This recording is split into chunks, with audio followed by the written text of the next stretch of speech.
Hello friends, welcome to this YouTube channel. आज के इस वीडियो में हम लोग कक्षा 10वीं गणित प्रश्नावली 3.2 का क्वेश्चन नंबर फर्स्ट को सॉल्व करेंगे। क्वेश्चन नंबर फर्स्ट दिया गया है, निम्न समस्याओं में रैखिक समीकरणों के युग्म बनाइए और उनके ग्राफीय विधि से हल ज्ञात कीजिए।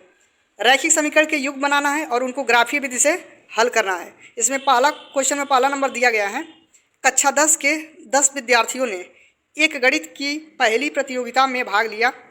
यदि लड़कियों की संख्या लड़कों की संख्या से 4 अधिक हो तो प्रतियोगिता में भाग लिए लड़कों और लड़कियों की संख्या ज्ञात कीजिए। इसमें लड़के और लड़कियों की संख्या हमको ज्ञात करना है, जो कक्षा 10 के विद्यार्थी हैं। इसको ग्राफीय विधि से हमको हल करना है, तो इसको हम लोग चलिए सॉल्व करते हैं। लड़के एवं लड़कियों की संख्या ज्ञात करना है, तो मान लीजिए लड़कियों की जो संख्या है वह x है तथा लड़कों की जो संख्या है वह y है। तो प्रश्न में बोला है कि 10 विद्यार्थियों ने एक गणित की पहली प्रतियोगिता में भाग लिया। 10 विद्यार्थी अर्थात लड़के एवं लड़कियों की संख्या कितनी है, 10 है, तो x + y = 10। यह तो प्रश्न में दिया गया था। उसके बाद फिर प्रश्न में क्या बोला है, लड़कों की संख्या से 4 अधिक है, किसकी, लड़कियों की संख्या। यहाँ पे लिख देंगे। उसके बाद लड़कियों की संख्या बराबर लड़कों की संख्या।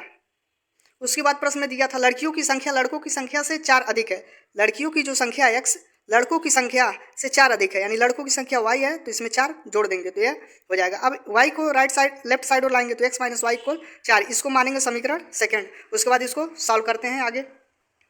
अब इसको समीकरण सेकंड से क्या लिखेंगे समीकरण फर्स्ट से। समीकरण फर्स्ट में क्या था, x + y = 10 था, तो हम लोग इसको लिख सकते हैं, y को राइट साइड और लेके जाएंगे तो x = 10 - y, इसको मानेंगे समीकरण थर्ड।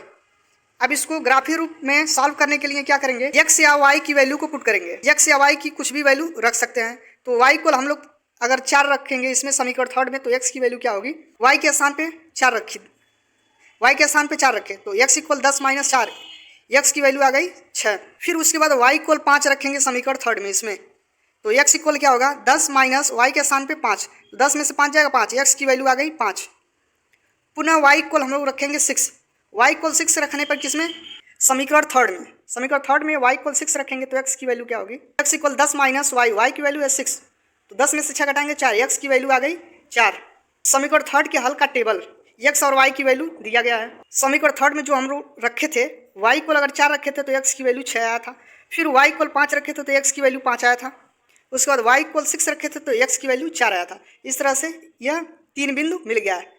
इन तीनों बिंदुओं को हम लोग ग्राफ पे इसको प्लॉटिंग करेंगे, उसके बाद इसको ग्राफ के द्वारा सॉल्व करेंगे। तो एक और समीकरण बचा है सेकंड को, उसको भी सॉल्व करते हैं। अब हम लोग लिखेंगे समीकरण सेकंड से। समीकरण सेकंड क्या आया था, x - y = 4 आया था, तो x = क्या हो जाएगा, y को राइट साइड और लाएंगे तो x = 4 + y, इसको मानेंगे समीकरण फोर्थ। समीकरण फोर्थ मान लीजिए। अब इसमें y = 0 रखेंगे या x = भी 0 रख सकते हैं। तो सबसे पहले y = 0 रखेंगे तो x की वैल्यू क्या हो जाएगी, x = 4 + y, y की वैल्यू 0 रखें तो x = आ गया 4।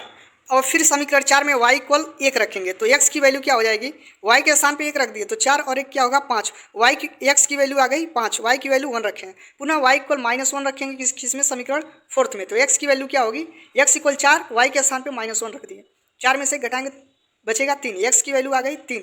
अब समीकरण फोर्थ के हल का जो टेबल है वह यहाँ पे दिया गया है, जो वैल्यू हम लोग इसमें पुट किए हैं। तो x और y की वैल्यू दिया गया है। y की वैल्यू अगर 0 रखे हैं तो x की वैल्यू 4 आया है। फिर y की वैल्यू 1 रखे हैं तो x की वैल्यू 5 आया है। फिर समीकरण फोर्थ में y की वैल्यू -1 रखे हैं तो x की वैल्यू 3 आया है। इस तरह से 3 बिंदु हमें यह मिल गया, और 3 बिंदु उससे मिला है समीकरण फर्स्ट से, जो समीकरण थर्ड बना है।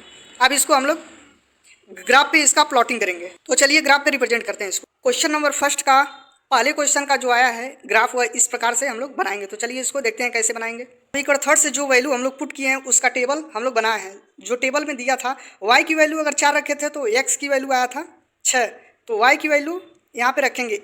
ये तो दिया गया है, यह x अच्छा है और यह y अच्छा है, इन दोनों को धनात्मक मानेंगे। और नीचे क्या है, ये भी y अच्छा है, इसको ऋणात्मक मानेंगे। और इधर इसको भी ये x अच्छा है, इसको ऋणात्मक मानेंगे। तो वैल्यू को हम लोग प्लस में रखे थे तो प्लस में जाएंगे। तो y की वैल्यू 4 था तो x की वैल्यू कितना आया था 6, तो y की वैल्यू 4 रखे थे तो 4 कहाँ पे है, y पे 4 यहाँ पे है। और उसके बाद तो x की वैल्यू कितना आया था 6, तो x की वैल्यू है यहाँ पे 6। यहाँ पे देख रहे हैं y की वैल्यू 4 अर्थात यहाँ पे, और x की वैल्यू 5 यहाँ पे है, तो यहाँ पे है एक डॉट मिल गया है, यहाँ पे 4 और 6 इस तरह से। फिर y की वैल्यू को 5 रखे थे तो 5 कहाँ पे है, ये यहाँ पे है, और x की वैल्यू कितना आया था 5, 5 यहाँ पे है। तो ऊपर जाएंगे देखेंगे कहाँ पे यह मिल रहा है, यहाँ पे एक बिंदु यहाँ पे मिल रहा है, वो y 5 था यहाँ पे, और x ऊपर जाएंगे 5 तो यहाँ पे मिलेगा। उसके बाद फिर y की वैल्यू को 6 रखे थे तो x की वैल्यू 4 आया था, तो x की वैल्यू कितना था 4 और y की 6, तो y पे 6 जाएंगे ऊपर, तो 6 कहाँ तक है, यहाँ तक है। फिर x आया था 4, तो 4 कहाँ जाएंगे राइट साइड हो, तो 4 कहाँ पे है, यहाँ पे है, यहाँ से ऊपर जाएंगे कहाँ पे बिंदु मिलेगा यहाँ पे। अब इन तीनों बिंदु को इस तरह से मिला देंगे, इसको प्लॉटिंग कर देंगे इस तरह से, यहाँ पे यह मिल गया। फिर उसके बाद क्या करेंगे, अब चौथा जो समीकरण था उसको सॉल्व किए थे, तो टेबल में आया था y की वैल्यू और x की वैल्यू को रखे थे। y की वैल्यू को हम लोग क्या रखे थे पहले 0, तो y की वैल्यू 0, 0 कहाँ पे है, यहाँ पे है। और उसके बाद x की वैल्यू कितना आया था 4, तो 4 राइट साइड उठ जाएंगे, यहाँ पे क्या है 0, 4 खाँचा आगे जाएंगे तो क्या है 0 और 4, यहाँ पे एक बिंदु मिल गई 0 4 का। फिर समीकरण चौथा का जो टेबल था उसमें फिर y की वैल्यू 1 रखे थे, तो x की वैल्यू 5 आया था, y को 1 आया था तो एक खाँचा ऊपर जाएंगे, और x की वैल्यू 5 आया था, तो यहाँ पे 1 यहाँ पे है और 5 कहाँ पे जाएंगे राइट साइड और, तो कहाँ पे आ जाएगा 5 यहाँ पे है, तो बिंदु कहाँ पे मिल गई, इन दोनों को मिलाएंगे बिंदु यहाँ पे मिल गई। फिर उसके बाद तीसरा बिंदु क्या था, y की वैल्यू को -1 रखे थे तो x की वैल्यू 3 आया था, तो माइनस है तो नीचे जाएंगे y इक्वल 1, तो -1 यहाँ पे है। उसके बाद x इक्वल 3 आया था तो राइट साइड और जाएंगे कहाँ पे, यहाँ पे है 3, तो यहाँ पे बिंदु मिल गया 3, तीसरा बिंदु यहाँ पे मिल गया। अब इसको मिला देंगे इस तरह से, यहाँ पे देख रहे हैं ये दोनों रेखाएं प्रतिच्छेदित कर रही हैं, ये दोनों रेखाएं प्रतिच्छेदित कर रही हैं कहाँ पे, यहाँ पे। अब x और y की वैल्यू को लिखेंगे तो कहाँ पे प्रतिच्छेदित कर रही हैं, देख रहे हैं x की वैल्यू कितना है, यहाँ पे x की वैल्यू है यहाँ पे 7, और उसके बाद y की वैल्यू कितना आया है, y की वैल्यू आ गई 1 2 3, यानी 7 और 3 पे यह प्रतिच्छेदित कर रहा है। x की वैल्यू 7 और y की वैल्यू 3 आ गई, तो x इक्वल हम लोग क्या माने थे लड़कियों की संख्या, और y इक्वल लड़कों की संख्या, तो लड़कियों की संख्या 7 आ गई और लड़कों की संख्या क्या हो गई 3। इस तरह से हम लोग इसको सॉल्व करेंगे, इस ग्राफ को इस तरह हम लोग प्लॉट कर सकते हैं। अतः इस तरह से हम लोग इसको प्लॉट करेंगे, अतः ग्राफीय रूप ये है, और अतः लड़कियों की संख्या जो थी वह 7 है और लड़कों की संख्या 3 आया है, क्योंकि यहाँ पे 7 और 3 इसका प्रतिच्छेदन बिंदु आया है। इस तरह से इसको सॉल्व करेंगे। क्वेश्चन नंबर फर्स्ट का जो सेकंड नंबर का क्वेश्चन है उसको अगले पार्ट में हम लोग सॉल्व करेंगे। ये रहा पार्ट 1 और नेक्स्ट है पार्ट 2, उसमें सेकंड नंबर को सॉल्व करेंगे। इस तरह से इसको प्लॉटिंग करेंगे।